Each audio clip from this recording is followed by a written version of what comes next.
Hello po sa inyong lahat. Celebrity Chika Time po muna tayo at may inihanda po akong chika para sa inyo. Pero dapat magchikahan na po tayo. Asia's multimedia star na si Alden Richards is spotted sa Newport World Resorts at may hinalikang kamay na isang magandang binibini. Yes, mga maka-celebrity chika time, yan po ang ichichika ko po sa inyo na lubos rin pong usap-usapan sa social media ng mga netizens, lalong-lalo na nga po ng mga followers at supporters ni Alden.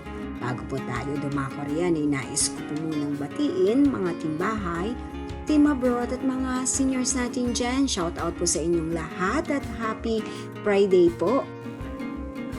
Namataan nga po si Alden sa Newport World Resorts, Manila kasama ang ilan sa mga celebrities.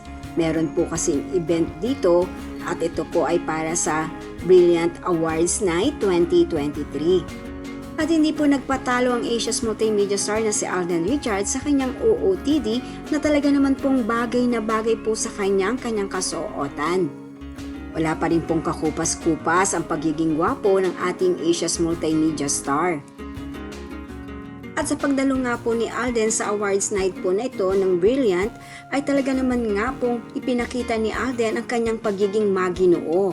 At eto nga po, naging talk of the town ang paghalik po ni Alden sa kamay ng isang magandang binibini na naroon din po sa event na yon. Ala, sino nga kaya po itong hinalikan ng kamay ni Alden na ito? Narito po at panuorin po natin ang short video clip po na ito.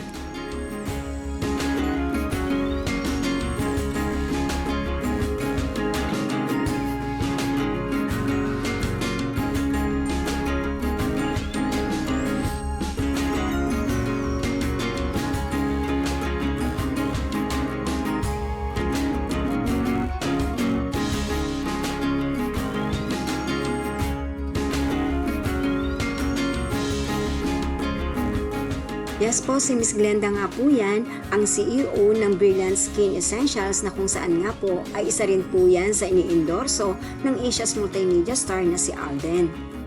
Isa po si Alden sa brand ambassador ng Brilliant Skin Essentials.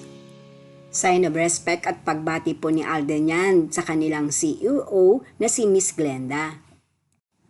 Yan po ang aking chika updates for today. Salamat po sa inyong panunood. Huwag po kalimutang mag-subscribe. Pwede po mag-comment sa ibaba. Basta't wag lamang po harsh o nakakasakit sa isa't isa. Salamat po muli. Spread love, not hate.